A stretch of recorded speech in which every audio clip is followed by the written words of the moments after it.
Hai, assalamualaikum guys, balik lagi sama Nay. Hari ini Nay akan membawakan kasus dari non jauh di sana, Montana, US, mengenai seorang suami yang menghilang setelah baru menikah 8 hari.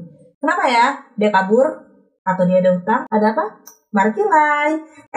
Tapi sebelum itu seperti biasa, video ini bertujuan untuk mengedukasi bukan menginspirasi. Jadi diharapkan kebijakan penonton sekalian. Langsung aja Markilai, mari kita mulai. Jadi sebelum mulai kasus ini kalian harus kenal dengan latar belakang beberapa orang dalam kasus ini. Yang pertama adalah Cody Jensen. Cody adalah seorang pria berusia 24 tahun. Lebih muda dari gue.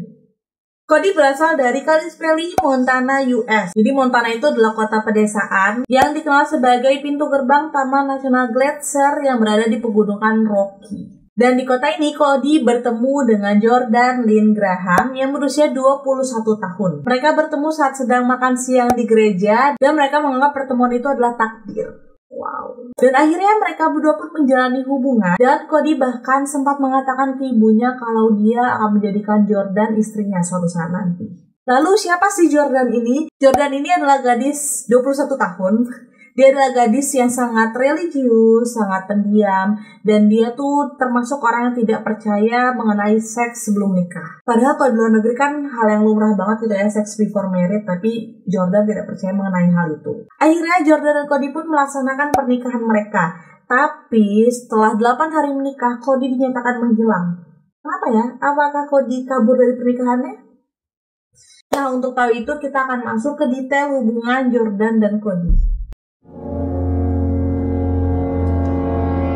Nah, jadi kita akan masuk ke detail hubungan Jordan dan Cody berdasarkan cerita dari teman-temannya Jordan dan Cody itu sendiri. Setelah Jordan dan Cody menjalani hubungan, teman-teman Cody pun suka dengan pengaruh positif yang dibawa Jordan kepada hidup Cody. Jadi Cody lebih religius, lebih sering ke gereja karena Jordan ini. Nah, tapi teman-temannya itu juga khawatir karena kelihatannya hubungan mereka itu hubungan yang sepihak. Maksudnya gimana? Nah, menurut temannya Cody, Jeremiah Herbold, Cody itu melakukan semuanya untuk Jordan, kayak all out, dia ngasih semuanya untuk Jordan. Tapi Jeremy ini ngerasa kayak Jordan tuh gak ngasih timbal balik yang setimpal untuk si Cody. Dan teman Cody yang lain, Kimberly Martinez, mengatakan kalau Cody itu selalu pengen hangout sama Jordan, kayak pengen nongkrong bareng gitu loh sama Jordan. Tapi Jordan tuh selalu mencari-cari alasan, akhirnya mereka gak jadi nongkrong. Dan setiap mereka dating atau lagi ngedate, Jordan itu selalu membawa orang bersama mereka. Jadi sampai teman-temannya itu gak pernah ngeliat mereka ngedate berdua, gak pernah pegangan tangan. Ketika lagi kumpul bareng-bareng katanya gak pernah kiss juga. Jadi mereka menganggap ini sepihak banget hubungannya. Dan karena semua itu mereka tuh cukup kaget ketika Jordan menerima lamaran dari Cody. Dan selama persiapan pernikahan, menurut Kimberly ini menjadi pendamping pengantin wanita. Jadi dia tuh bilang selama persiapan itu Jordan emang excited tapi selama persiapan doang. Dan selama persiapan itu yang lebih sibuk dan lebih baik mempersiapkannya itu si Kimberly sama si Cody itu. Si Jordan kayak males-malesan gitu pas persiapan. Dan bahkan selama persiapan, Jordan juga sempat ragu dan menanyakan beberapa kali ke Kimberly kayak, apakah gue mengambil keputusan yang benar ya untuk nikah sama Cody? Dan Kimberly pun cuma bilang, kalau itu yang bisa jawab lo sendiri dan lo harus ngomongin ini sama Cody. Dan akhirnya hari pernikahan yang dinanti pun tiba, tapi menurut teman-temannya Jordan tuh gak kelihatan bahagia. Waktu dia walk down the aisle, dia tuh kayak kelihatan kayak abis nangis. Dan bahkan ketika di altar pelaminan, Jordan itu tuh gak ngeliat matanya Cody. Dia tuh pegangan tangan sambil terus ngeliat ke bawah. Dan bahkan pada pagi setelah pernikahannya, Jordan tuh kelihatan sangat sedih, kecewa, nyesel, putus asa. Pokoknya kayak mukanya tuh sedih banget gitu deh. Dia tuh bilang kalau malam tadi tuh sangat-sangat tidak menyenangkan dan mereka tidak menikmati malam itu. Maksudnya mereka Jordan dan Cody. Dan seminggu setelah pernikahannya pun si Jordan itu kelihatan lebih desperate lagi. Dia tuh sempat ngechat temannya Kimberly kalau dia tuh bilang, gue bakal pakai alasan menstruasi malam ini karena gue gak mau disuruh melakukan sesuatu yang gue gak pengen lakuin. Itu kata si Jordan. Dan kayaknya dari semua teks-teks itu bisa disimpulkan kalau Jordan dan Cody itu belum ngapa-ngapain selama pernikahan mereka. Karena Jordan yang gak mau deh kayaknya. Curiga saya. Lalu 8 hari setelah pernikahan Jordan dan Cody dinyatakan menghilang dan keluarganya pun melaporkan ini ke polisi. Mereka menganggap Cody menghilang setelah Cody dilaporkan tidak masuk ke tempat kerjanya. Tapi anehnya ketika Cody menghilang itu, Jordan tuh gak kelihatan khawatir. Dia tuh malah masuk tempat kerja seperti biasa, dia makan es krim, dia jalan sambil lompat-lompat gitu loh. Kayak gimana sih? Gue gak bisa nyontohin lagi. Dan dia tuh terlihat paling bahagia. Jadi temannya tuh sempat bilang kayak, she's the happiest I've ever seen. Kayak dia paling bahagia yang pernah gue lihat. Ketika ditanya oleh polisi, Jordan mengatakan bahwa pada hari Minggu setelah mereka dari gereja dan makan di Dairy Queen, mereka pun pulang ke rumah dan setelah itu Jordan melihat Cody dijemput oleh teman-temannya menggunakan mobil dengan plat Washington dan dia pergi gitu aja. Setelah itu Cody nggak balik-balik. Dan polisi pun menemukan ketidakkonsistenan dari jawaban Jordan, di mana ketika polisi menanyakan apakah mereka ada masalah sebelum itu, Jordan bilang mereka nggak ada masalah apa-apa. Tapi ketika polisi menanyai Kimberly, temannya Jordan dan Cody ini, dia tuh bilang kalau Jordan tuh habis curhat sama dia kalau dia lagi ada masalah sama Cody. Dan besok ya setelah Cody menghilang hampir 48 jam, semua teman-teman dan keluarganya Cody berkumpul di rumahnya Jordan dan Cody. Dan Jordan tuh kelihatan gak nyaman karena kayak rame mungkin orangnya, sampai di titik dimana dia tuh marah dan dia tuh sempat ngelempar cincin nikahnya itu kayak ke seberang ruangan. Dan itu membuat teman-temannya tuh bingung. Padahal teman-temannya ngira kayak harusnya kan dia seneng dong kita bantuin ya untuk nemuin suaminya. Tapi ya itulah keanehan sikapnya Jordan. Dan gak cuma teman-temannya, polisinya pun juga mulai mencurigai Jordan karena Jordan itu apa ya, kayak emosinya tuh gak ada. Padahal baru nikah nih, suaminya baru nikah nih menghilang. Sedangkan Jordan tuh lihat santai aja. Dan tiba-tiba Jordan tuh mendapat email dari orang yang mengaku sebagai Tony the Carman. Isi email itu mengatakan bahwa Cody secara tidak sengaja jatuh ketika sedang mendaki bersama teman-temannya di Taman Nasional Glacier. Dan emailnya itu juga sebagian berbunyi gini. Hello Jordan, my name is Tony. There's no bother looking for Cody anymore. He's gone. Jadi dia bilang, hello Jordan, nama aku Tony. Udah gak perlu repot-repot lagi cari Cody karena dia udah gone. Dan ketika Jordan menunjukkan email itu ke Kimberly tuh sampai kayak, lo bilang apa sih? Ya udah langsung lapor polisi sekarang, cepat lapor ke polisi gitu. Dan Jordan tuh kayak nggak langsung lapor, dia kayak linglung. Sampai Kimberly tuh kayak udah cepet lapor sekarang gitu. Jadi kayak Jordan dipaksa dulu sama Kimberly untuk lapor ke polisi. Tapi ketika Jordan menunjukkan email itu ke polisi, email itu malah membuat polisi makin curiga sama si Jordan. Dan akhirnya 4 hari setelah hilangnya Cody, berdasarkan informasi pada email tersebut, Jordan tuh membuat tim pencarinya sendiri bersama teman-teman dan keluarganya Cody. Mereka pun pergi ke Taman Nasional Glacier. Dan dalam perjalanan ke sana, lagi-lagi Jordan tuh membuat orang-orang bingung karena menurut Hannah, Jordan itu mengeluarkan tangannya ke mobil, terus dia pakai kacamata hitam, dia tertawa, dia nari-nari, dia nyanyi-nyanyi. Jadi kayak, ya gimana gak curiga orang-orang? Ketika mereka sampai di sana, mereka menempel poster-poster orang hilang dan mulai melakukan pencarian.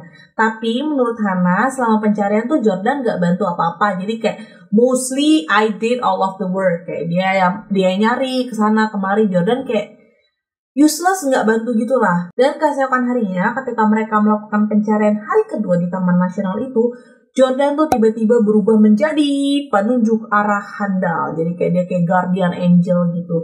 Dia langsung ngasih tahu jalan ke sana kemari gitu. Jadi kayak ketika temennya menunjuk ke tempat yang mencurigakan, kayak kesini tempat si Cody bisa jatuh deh. Tapi Jordan tuh bilang, enggak kesana, kesini. Kayaknya aku tahu tempat di mana kira-kira Cody itu berada. Dan mereka tuh berkendara sampai ke daerah yang dikenal sebagai The Loop, di mana terdapat jurang sedalam sekitar 90 meteran yang ada tembok pengaman di sana. Dan Jordan tuh bilang, kayaknya Cody di sana deh. Dan temennya tuh bingung kayak, ngapain Cody di sana? Ini kan ada pengaman. Ini pengaman ada di sini, ada tembok pengaman ada di sini. Karena ada alasannya, nggak mungkin lah Cody kesana gitu. Terus Jordan lompatin tembok itu kayak, wih, handal sekali Jordan ini lompat. Dan dia tuh jalan lewatin bebatuan, terus dia sampai ke pinggir jurang dan dia bilang, there he is, I see him, there he is. Gitu, jadi kayak, itu Cody, itu gue lihat dia, gitu kata dia. Dan benar aja ketika dilihat ada mayat Cody di bawah sana. Dan ketika ditanyai kenapa Jordan bisa tahu lokasi tersebut, Jordan bilang kalau dia tuh dituntun oleh Roh Kudus. Dan dia juga bilang kalau itu adalah tempat yang ingin dilihat Cody sebelum dia meninggal. Dan ketika mayat Cody dievakuasi, kelihatannya tuh Cody jatuh dalam posisi kepala duluan karena dapat dilihat dari luka yang didapat di lengan dan juga kepalanya. Seluruh keluarga dan teman-teman Cody merasa sangat terpukul oleh kejadian itu dan merasa sedih ya pastinya. Tapi anehnya Jordan tuh malah kelihatan lebih ke arah lega gitu loh. Dan dia bahkan mengatakan, sekarang kan kita udah menemukan tubuh Cody, berarti kita bisa melakukan pemakaman dan polisi bisa keluar dong dari kasus ini. Dan ketika pemakaman Cody dilaksanakan, Jordan itu malah sibuk cecetan dengan temennya, dia ngangkat telepon. Dan itu makin membuat teman-temannya curiga. Bahkan teman-temannya itu juga berpikir kayak, gue tahu nih lo pelakunya kan. Mereka tuh udah curiga banget sama Jordan. Dan tadi kan polisi juga udah mulai curiga kan, gak cuma teman-temannya Jordan doang. Polisi sudah melakukan investigasi dan ternyata mereka menemukan bukti bahwa email yang dikirimkan oleh Tony DeCarmen itu adalah palsu. Karena email itu dibuat di rumah ayah tirinya Jordan dan Jordan sendiri yang membuat email tersebut. Mantap nih.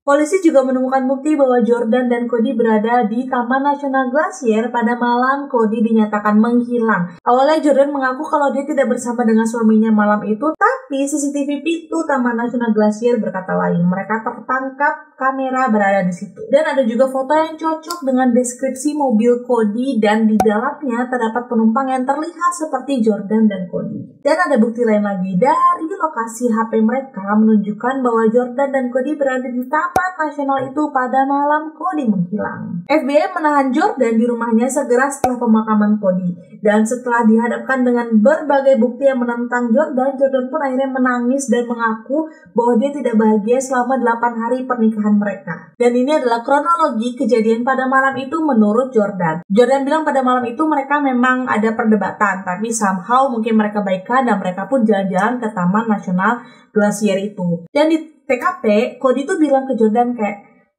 Jordan, aku tuh bisa tahu jalan di atas tembok ini dengan mata tertutup gitu. Terus Jordan bilang, enggak, kamu nggak bisa gitu.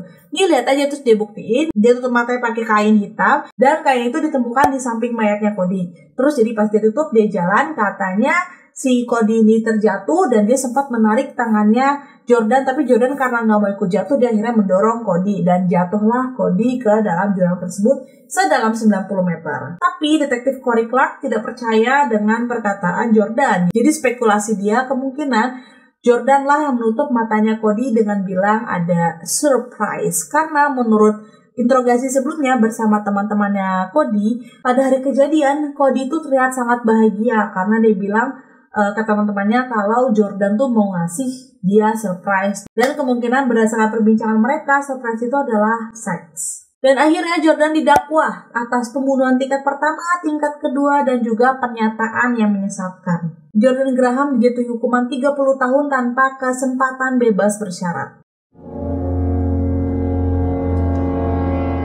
Nah itu dia kasusnya, menurut kalian gimana? Menurut aku agak aneh sih ya, kenapa Jordan nggak ceraiin aja gitu si Cody-nya dibanding harus membunuh kayak gitu. Maksud aku kasihan banget keluarga dan teman-temannya Cody, dan lagi Cody ini masih muda banget ketika kejadian ini, masih 24 tahun. Masih panjang banget hidupnya. Oke, yang itu dia cerita hari ini kasusnya. Kalau kalian ada ide lain mengenai kasus apa yang harus Nai bahas, kalian bisa juga komen di bawah. Komen juga pendapat kalian mengenai kasus ini apa. Dan kalian juga bisa DM IG Nai untuk kasus-kasus berikutnya di @NadiaRahmatin. Oke, sekali lagi terima kasih udah nonton video ini sampai habis. Semoga kalian suka dengan cara Nai menyampaikan ceritanya. Sampai ketemu lagi minggu depan. Bye-bye. Rahmatin. Pertama ada Cody Johnson, ya.